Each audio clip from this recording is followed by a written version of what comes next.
Hi, my name is Andrew Nickus, and I'm wondering if you had one more day with Charlie, what would you do with him?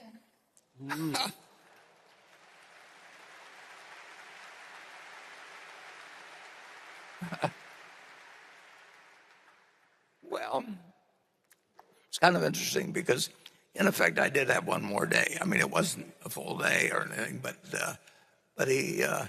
we always lived in a way where we were happy with what we were doing every day. I mean, Charlie liked learning. He liked, as I mentioned in the movie, he liked a wide variety of things. So he was much broader than I was, but I didn't have any great desire to be as broad as he was, and he didn't have any great desire to be as narrow as I. But we had a lot of fun doing anything, and we played golf together, we played tennis together, we did everything together, and this you may find kind of interesting. We had as much fun, perhaps even more to some extent, with things that failed, because then we really had to work our way out of them. And in a sense, there's more fun having somebody that's your partner in digging your way out of a foxhole than there is just sitting there and watching an idea that you got 10 years ago just continually produce more and more profit. So it wasn't. He really fooled me, though. He went to 99.9 years. I mean, if you had picked two guys, he publicly said he never did a day of exercise except where it was required when he was in the Army. So he never did a day of voluntary exercise. He never thought about what he ate. We started every day, and Charlie he was interested in more things than I was. But we never had any doubts about the other person, period. And so if I'd had another day with him, we'd probably done the same thing we were doing the earlier days.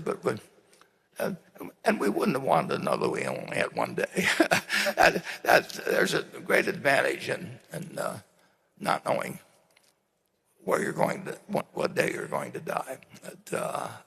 And Charlie always said, that just tell me where I'm going to die, so I'll never go there. Well, the truth is, he went everywhere with his mind, and therefore he was not only interested in the world at 99, but the world was interested in him. It's remarkable. I told him in the last few years, I'd never seen anybody that was peaking, at 99 and where the world wanted to come and see him. I mean, they actually wanted to go out to 351 North June Street, and whether it was, well, I could name a whole bunch of names, but just I'll start with Elon Musk, but go down the list, and they all wanted to meet Charlie, and Charlie was happy to talk with them. And the only person I could think of otherwise was the Dalai Lama. I don't know that they had a lot else in common, but it was he lived his life the way he wanted to, and he got to say what he wanted to say. He, like I, loved having a podium. Again, I can't remember any time that he was mad at me or I was mad at him. It just didn't happen. And calling him was fun back when long-distance rates were high, and we didn't talk as often as in recent years as we used to be on daily for long periods. And we did keep learning.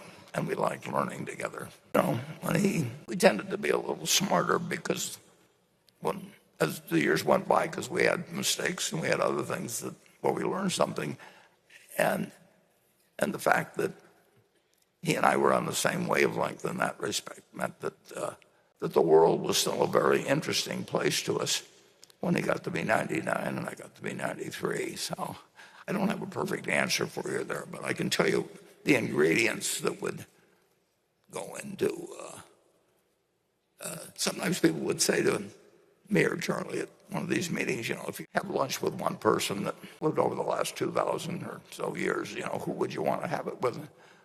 Charlie says, I've already met all of them, because he read all the books. I mean, he eliminated all the trouble of going to restaurants to meet him or anything like that. He just went through a book, and he had met Ben Franklin, and he really, it was remarkable. He said he really had no one else to meet because he'd read all their stuff, and he liked Ben Franklin's stuff better than he liked mine.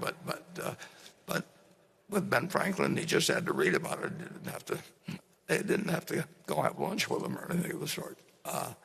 But it's an interesting question. What you should probably ask yourself is that who do you feel that you'd want to start spending the last day of your life with, and then figure out a way to start meeting them or tomorrow, and meet them as often as you can. It's why wait till the last day?